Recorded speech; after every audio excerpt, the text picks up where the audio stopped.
Alright, y'all check out this sneak peek that I got of that Boruto interrogation scene with Ibiki. Who? Do you want me to kick you in the nuts? No. Do you want me to kick you in the nuts? No. Do you want me to... Jack, I do not want you to kick him in the nuts. Why? I downloaded the wrong one.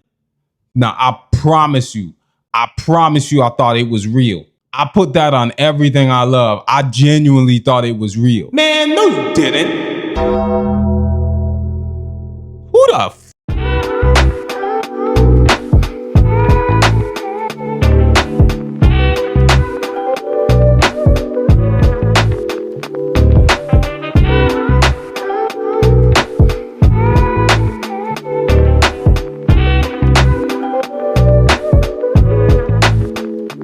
So we back.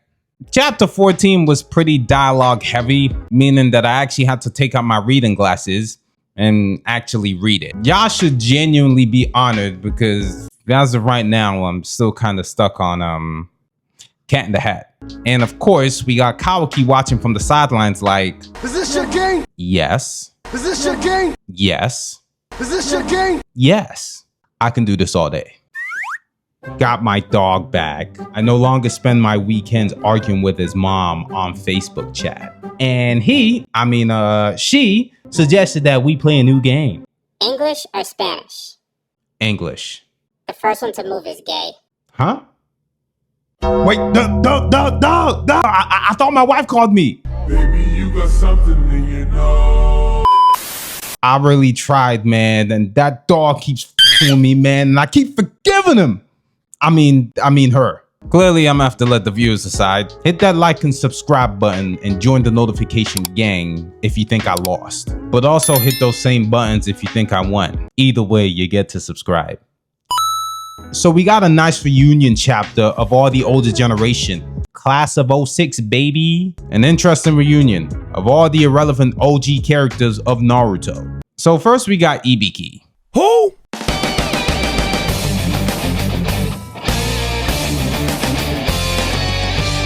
Alright, I've been throwing shade at Ibiki since the start of the review.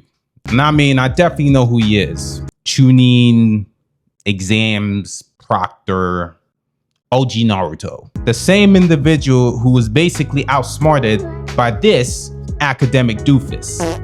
No disrespect, because bro was a combat genius.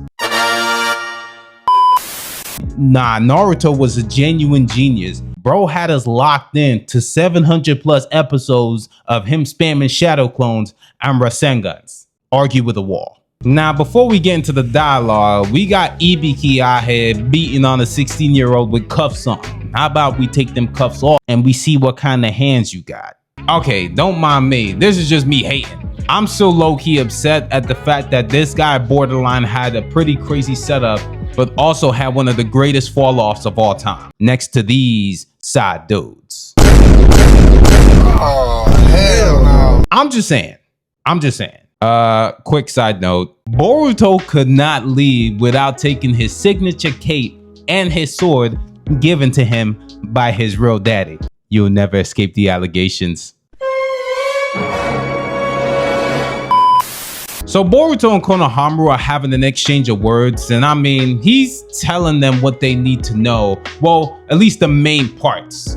Especially the fact that Naruto and Hinata are actually alive and they're actually safe. He doesn't lie, but he does refuse to talk, while also refusing to leak out Kashi and Koji's identity and Kawaki's betrayal. Ibiki's been on straight smoke. Dude's been itching to run those hands like Broly from Z. Bro doesn't even talk. Bro just runs the fade.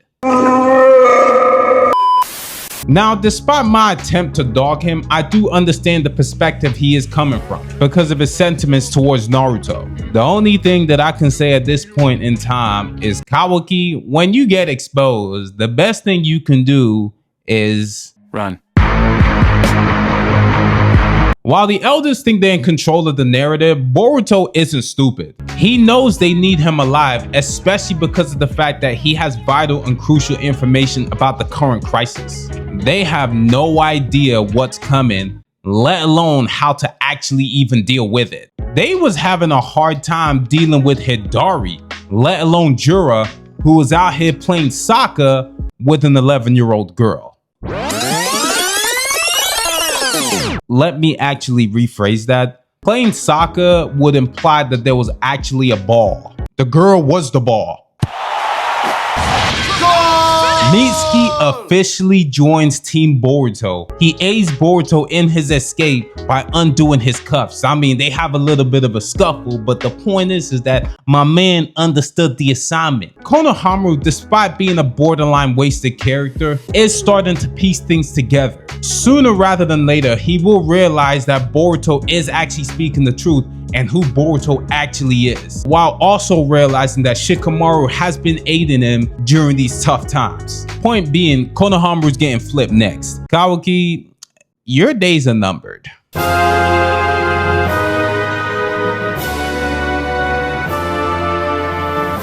So at a later point in the chapter, we have Kawaki sitting there contemplating trying to extract information from a man who left him on the floor crying. Great optimism or just plain stupidity. Damon does tease the idea of Kawaki being exposed, but regardless of Boruto's struggle and his cold-hearted nature, he does retain his morality by not exposing him. Better man than me, I'm unaliving you on sight. Now, despite Kawaki's extreme methods of protecting Naruto, I can understand where he is coming from, but at the same time, two wrongs don't make a right. Also, that is not your call to make. The whole point of Boruto's story is to understand the journey of a man who loses everything, despite taking advantage of everything he had prior to the loss, versus a man who had nothing but has gained everything in the wrong way. So I guess the best way that they'll complete each other's character arc is for them to find some sort of middle ground or to experience what the other didn't experience, if that makes sense. Or to share in each other's pain like the way they ended Naruto. Spoiler.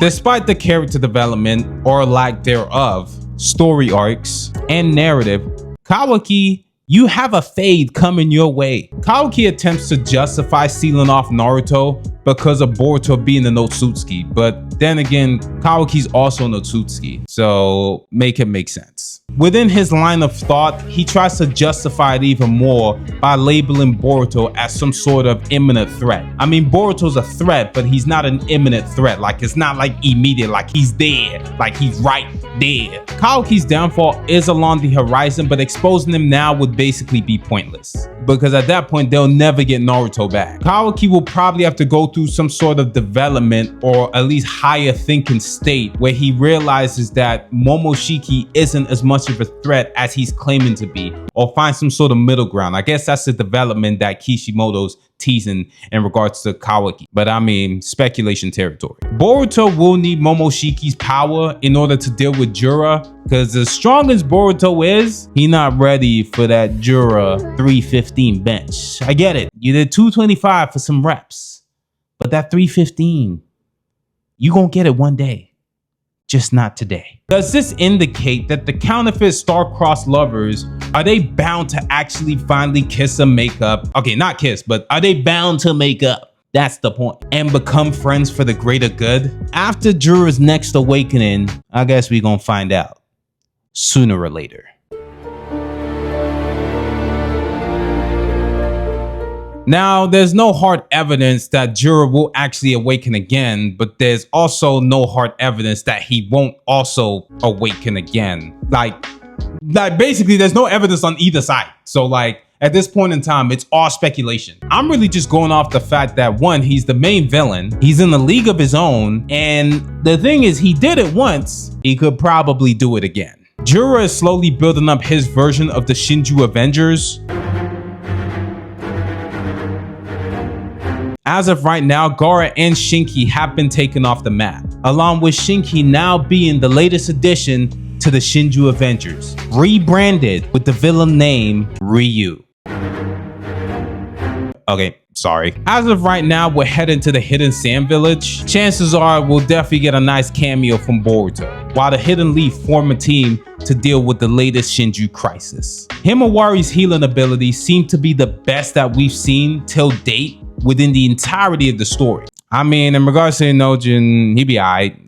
Man up, walk it off. Whatever. Give him a couple sensu beans and y'all could do it over. It was nice seeing characters of the older generation, but to tell you the truth, there were characters that I didn't necessarily care for. Going a little off script here, but in regards to Ino and Shikamaru, it's definitely going to be interesting seeing how this actually plays out. Because in this time when Shikamaru was actually trying to talk to Boruto, Ino was not taking none of it. It's now even making me sit here and think, will Shikamaru actually be removed as the 7th Hokage, considering that Boruto escaped and there will be repercussions for it? On top of that, it'll probably lead Konohamaru to actually being the 8th Hokage. But now, based on how things are playing out, I have a feeling that Shikamaru will get removed and might even get charged with treason until everything becomes exposed. It's all speculation, and I mean, we gonna find out soon enough. But yeah, either way, what did you think of the chapter? Did you like the chapter? Did you not like it? Where do you think the story's going next? Like, comment, subscribe, and I'll holler at y'all later, man. Peace.